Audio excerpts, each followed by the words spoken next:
सभी विद्यार्थियों का मेरे चैनल में स्वागत है। आज की इस वीडियो में प्रशिक्षुता इंटर्नशिप के बारे में हम जानने वाले हैं और साथ ही यह भी जानने वाले हैं कि इंटर्नशिप का A1 और A2 किस प्रकार आप लिख सकते हैं। तो पहले जान लेते हैं क्या होता है ये इंटर्नशिप प्रशिक्षुता। विदेश के विद्यार्थियों को सैद्धांतिक ज्ञान के साथ साथ व्यावसायिक व व्यवहारिक ज्ञान देने के लिए नवीन अकादमिक संरचना में शिक्षुता प्रशिक्षुता एक प्रमुख अवयव है। प्रशिक्षुता एवं शिक्षुता पाठ्यक्रम को विद्यार्थी किसी संस्था, फर्म, व्यावसायिक संगठन, व्यक्ति के साथ रहकर पूर्ण करता है तथा निर्धारित समय अवधि में पूर्ण करने के पश्चात संस्था, फर्म, व्यावसायिक संगठन, व्यक्ति द्वारा उसे इस आशय का प्रमाण पत्र दिया जाता है जिसके आधार पर उसका मूल्यांकन किया जाता है।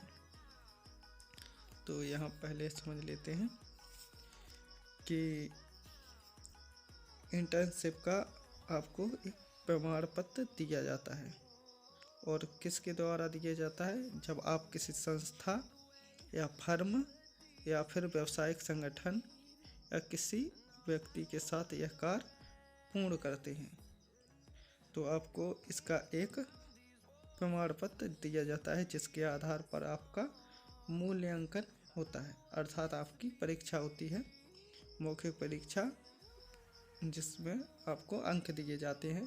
साथ ही जब आप A1 और A2 लिखेंगे तो इसका भी मूल्यांकन होगा और इसके भी आपको नंबर दिए जाते हैं। तो आगे देखते हैं हम शिक्षुता प्रशिक्षुता कार्यक्रम की सफलता प्राचार्य एवं प्राध्यापकों के कुशल मार्गदर्शन पर निर्भर है। तो आपके प्राचार्य और प्राध्यापकों के मार्गदर्शन पर निर्भर करता है कि आप इसको किस ढंग से पूर्ण करते हैं। ऐसे विद्यार्थी जो शिक्षुता कार्यक्रम करना चाहते हैं वे संबंधित विषय के शिक्षक की अनुशंसा पर प्राचार्य की अनुमति से यह पाठ्यक्रम पूर्ण कर पाएंगे। तो आप शिक्षक जो आपके इस विषय के शिक्षक हैं उसके मार्गदर्शन के अनुसार प्राचार्य की अनुमति से यह पाठ्यक्रम पूर्ण कर पाएंगे। और आगे पढ़ते हैं। विद्यार्थी को शिक्षुता प्रशिक्षुता कार्यक्रम के लिए संबंधित व्यक्ति, संस्था और फर्म से सहमति पत्र प्राप्त कर महाविद्यालय में जमा करना होगा और इसके पश्चात ही प्राचार्य विद्यार्थियों को शिक्षुता प्रशिक्षुता पाठ्यक्रम के लिए अनुमति प्रदान करेंगे। और आगे पढ़ते हैं। प्राचार्य एवं शिक्षकगण यह सुनिश्चित करेंगे कि विद्यार्थी शिक्षुता प्रशिक्षुता पाठ्यक्रम के लिए जिस संस्था व्यक्ति के पास जा रहा है वो प्रतिष्ठित स्तरीय वैधानिक तथा शिक्षुता प्रशिक्षुता कार्य का निष्पादन करने के लिए सक्षम है या नहीं। उसके बाद पाठ्यक्रम सह गतिविधि की गुणवत्ता के लिए संबंधित शिक्षक विद्यार्थी समान रूप से जिम्मेदार होंगे। आपको पहले वह संस्था जहां आपको शिक्षण प्राप्त करना है और वह व्यक्ति जो आपको यह शिक्षा देगा उसका मूल्यांकन किया जाएगा कि वह प्रतिष्ठित है, स्तरीय है या वैधानिक है कि नहीं, या किसी संस्था को मान्यता प्राप्त है भी या नहीं। तो यह सब होने के बाद प्रत्येक शिक्षुता प्रशिक्षुता पाठ्यक्रम के लिए लर्निंग आउटकम्स का स्पष्ट निर्धारण होगा। तो आगे चलते हैं। इसके जो निर्देश दिए गए हैं उन निर्देशों को हम पढ़ लेते हैं और समझ लेते हैं। यहाँ पर निर्देश दिए गए हैं। प्रशिक्षुता शिक्षुता कार्य हेतु निर्देश। तो यहाँ पर पहला निर्देश है, प्रशिक्षुता सूक्ष्मता के कार्यक्रम अंतर्गत प्रशिक्षण प्राप्त करने वाले विद्यार्थी को कार्यारंभ के प्राथमिक चरण में कार्य की प्रारंभिक रूपरेखा, कार्यक्षेत्र, संस्थान की जानकारी आदि प्रारूप A1 में प्रस्तुत करना होगा। तो आपको A1 में क्या लिखना है? कार्य की प्रारंभिक रूपरेखा। आपको पहले रूपरेखा बना ली नहीं, उसके बाद उसका कार्य क्षेत्र लिखना है और जो संस्थान है उसकी फिर जानकारी लिखनी है। यह A1 में आपको लिखना है। जैसा कि उदाहरण के लिए हम ग्राम पंचायत को ले लेते हैं, तो पहले ग्राम पंचायत की एक रूपरेखा बनानी पड़ेगी, उसके बाद उसका कार्य क्षेत्र और संस्थान की जानकारी, यानी ग्राम पंचायत की जानकारी यहाँ पर लिखनी पड़ेगी A1 में, जैसा कि यहाँ पर निर्देश दिया गया है। उसके बाद दूसरा निर्देश है, विद्यार्थी को 7 पूर्ण दिवस अथवा 15 दिवस पार्ट टाइम कार्य संबंधित व्यक्ति, संस्था या व्यावसायिक संगठन फर्म के साथ करना होगा। अर्थात यहाँ पर कुछ समय इस कार्य को करने के लिए आपको जहाँ पर आपको जैसे व्यक्ति द्वारा या संस्था द्वारा या व्यावसायिक संगठन या फर्म के साथ जो कार्य कर रहे हैं उसके लिए 1 घंटे का समय निकालना पड़ेगा। इसके उपरांत शिक्षुता पाठ्यक्रम में संबंधित संस्था व्यक्ति द्वारा उपलब्ध कराए गए प्रतिपुष्टि प्रपत्र फीडबैक फॉर्म यहाँ पर G4 आपका प्रमाण पत्र होगा, जो आपको उस संस्था द्वारा या व्यक्ति द्वारा या फिर व्यावसायिक संगठन द्वारा आपको प्रदान किया जाएगा। इस G4 में आपने जो क्या कौशल विकास किया है, क्या ज्ञान अर्जित किया है, इसकी पूरी जानकारी दी जाती है। इस G4 में आपके ग्रेड दिए जाएंगे, A ग्रेड, B ग्रेड और C ग्रेड के आधार पर, आपके शिक्षा के आधार पर A ग्रेड आवंटित किए जाते हैं। यह आपका एक प्रमाण पत्र होता है। इसी के आधार पर ही विद्यार्थी का आंतरिक मूल्यांकन किया जाएगा। यहाँ पर आप देख सकते हैं, इसी के आधार पर विद्यार्थी का आंतरिक मूल्यांकन किया जाएगा, जो कि कुल अंकों का 50% होगा। तो आपका इस प्रकार से मूल्यांकन किया जाएगा। उसके बाद देखते हैं A2 किस प्रकार आपको लिखना है। तो यहाँ पर देख सकते हैं, शिक्षुता प्रशिक्षुता पूर्ण करने के पश्चात विद्यार्थी महाविद्यालय में उसके द्वारा किए गए शिक्षुता प्रशिक्षुता कार्य की अंतिम रिपोर्ट निर्धारित प्रारूप A2 में प्रस्तुत करेगा। जैसा कि आपने यहाँ ऊपर देखा कि A1 में आपको क्या लिखना है, प्राथमिक चरण में आपको इसकी रूपरेखा लिखनी है और कार्यक्षेत्र, संस्थान की जानकारी। उसके बाद आपको आ जाना है यहाँ पर A2 में आपको क्या लिखना है,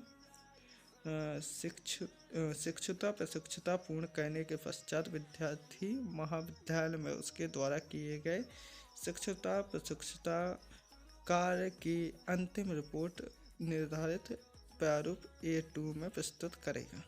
अंतिम रिपोर्ट आपको A2 में लिखनी है, तथा जिसमें उसके द्वारा शिक्षुता प्राप्त ज्ञान, यहाँ पर आपने क्या ज्ञान अर्जित किया है उसकी जानकारी और साथ ही कौशल वृद्धि का भी उल्लेख होगा। विद्यार्थी द्वारा प्रस्तुत रिपोर्ट में उद्देश्य, पूर्व निर्धारित लर्निंग आउटकम्स और शिक्षुता प्रशिक्षुता की अवधि में ज्ञान व कौशल में अभिवृद्धि तथा भविष्य की योजना आदि का उल्लेख करना होगा। इसके अंतर्गत यह रिपोर्ट स्वहस्तलिखित, यह स्वयं के हाथ से लिखी हुई न्यूनतम 2000 शब्दों में होनी चाहिए। लगभग इसकी शब्द सीमा 2000 है। आवश्यकता अनुसार यहाँ पर आप ध्यान दें, आवश्यकता अनुसार यहाँ पर ग्राफ का उपयोग करना है। साथ ही आप फोटोग्राफ का उपयोग कर सकते हैं और चार्ट आदि बना सकते हैं। का समावेश किया जाना चाहिए। तो इस प्रकार आपको यह निर्देश दिए गए हैं कि आपको A1 किस प्रकार लिखना है और A2 में क्या जानकारी आपको लिखनी है। आपके A2 में आ जाएगी आपकी जो स्किल, आपने जो कार्य किया है वह कार्य, कौशल और अभिवृद्धि। उसकी के साथ यहाँ पर आप इसकी आवश्यकता अनुसार ग्राफ, फोटोग्राफ, चार्ट और इसकी शब्द सीमा न्यूनतम 2000 शब्द होनी चाहिए। और आपके A1 में हमने आपको बता ही दिया है कि आपको A1 में क्या लिखना है। कार्य की प्रारंभिक रूपरेखा, कार्यक्षेत्र, संस्थान की जानकारी, जहाँ पर आपको कार्य किया जाना है। उसी के साथ यहाँ पर आगे भी देखते हैं, यहाँ पर कुछ और निर्देश दिए गए हैं कि आपका मूल्यांकन कैसा होगा। तो यहाँ पर हम देखते हैं, निर्धारित अवधि के पश्चात प्रत्येक विद्यार्थी द्वारा प्रशिक्षण कार्य की प्रस्तुत रिपोर्ट का सत्रांत में मूल्यांकन किया जाएगा। मतलब एक समय पर इसका मूल्यांकन किया जाएगा। बाहर से आप कोई परीक्षक आएगा और आपकी मौखिक परीक्षा होगी। साथ ही आपने जो कार्य किया है, आपने जो आपका जो A1 है और साथ में जो सर्टिफिकेट संस्था द्वारा दिया जाता है उसका मूल्यांकन परीक्षक द्वारा किया जाता है। निर्धारित अवधि के पश्चात प्रत्येक विद्यार्थी द्वारा प्रशिक्षण कार्य की प्रस्तुत रिपोर्ट का सत्रांत में मूल्यांकन किया जाएगा। आंतरिक मूल्यांकन के अतिरिक्त विश्वविद्यालय द्वारा नामित बाह्य परीक्षक की उपस्थिति में, बाह्य परीक्षा, आप बाहर से एक परीक्षक आता है जो आपकी परीक्षा लेता है। उपस्थिति में विद्यार्थी को प्रस्तुतिकरण, जो आपने A1 A2 लिखा है और साथ ही आपके प्रमाण पत्र की भी जांच की जाती है। मौखिक परीक्षा देना होगा, जो प्रस्तुतिकरण होगा वह, और साथ में आपको मौखिक परीक्षा भी आपकी होगी, जिसमें आपका मूल्यांकन रिपोर्ट प्रस्तुतिकरण और मौखिकी पर आधारित होगा। जो आपका प्रमाण पत्र है उसका मूल्यांकन होगा, जो रिपोर्ट प्रस्तुत की है उसका मूल्यांकन होगा, साथ ही आपकी परीक्षा होगी मौखिक परीक्षा पर आधारित होगा, जिसमें विद्यार्थी के द्वारा अर्जित ज्ञान व कौशल में शिक्षुता के कारण हुई अभिवृद्धि मुख्य आधार होंगे। इसी के साथ देखते हैं नीचे, मूल्यांकनकर्ता यह सुनिश्चित करेंगे कि रिपोर्ट में निर्धारित आवश्यक चरणों का समावेश किया गया है तथा प्रशिक्षुता, इंटर्नशिप, शिक्षुता, अप्रेंटिसशिप कार्य द्वारा पूर्व निर्धारित लर्निंग आउटकम्स प्राप्त कर लिए गए हैं। उसी के आधार पर अंतिम मूल्यांकन नियमतः ग्रेड आवंटित किया जाएगा। आपको उसी के आधार पर यहाँ पर अंक दिए जाते हैं। आंतरिक एवं बाह्य मूल्यांकन में अंकों का विभाजन क्रमशः 50 अंकों का होगा। संबंधित संस्था व्यक्ति द्वारा उपलब्ध कराए गए प्रतिपुष्टि प्रपत्र यानी G4 जो आपका प्रमाण पत्र होगा, संस्था का प्रमाण पत्र होगा, प्रारूप G4 यहाँ पर लिख सकते हैं, के आधार पर ही विद्यार्थी का आंतरिक मूल्यांकन किया जाएगा जो कि कुल 50 अंक का होगा। उसके बाद यहाँ पर आप देख सकते हैं बाह्य मूल्यांकन 50 अंक का विभाजन निम्नानुसार होगा। जो आपका बाह्य मूल्यांकन होगा जिसके 50 अंक निम्न अनुसार हो गए। 30 अंक अंतिम प्रोजेक्ट एवं प्रस्तुतिकरण के, जो आपने A2 लिखा था, प्रस्तुतिकरण के A2 और अंतिम रिपोर्ट, और 20 अंक होंगे आपकी मौखिक परीक्षा के। प्रत्येक विद्यार्थी के द्वारा गुणवत्तापरक कार्य निष्पादन एवं अर्जित उपलब्धियों और लर्निंग आउटकम्स के आधार पर मूल्यांकन किया जाएगा। इस प्रकार आपको समझ में आ चुका होगा कि A1 किस प्रकार आपको लिखना है और A2 आपको किस प्रकार लिखना है। A1 में आपको मैं फिर से बता देता हूँ, यहाँ पर प्राथमिक चरण, तो A1 में आपको कार्य की प्रारंभिक रूपरेखा बनानी है, एक प्लानिंग आपको बनानी है, प्लानिंग बोल सकते हो। यहाँ पर प्लानिंग आपको एक बनानी है, जो कार्य आपने, आपका जो शीर्षक है उसको लक्ष्य में रखकर, उसके बाद उसका कार्य क्षेत्र लिखना है और संस्थान की जानकारी लिखनी है, यह A1 में। और उसके बाद A2 में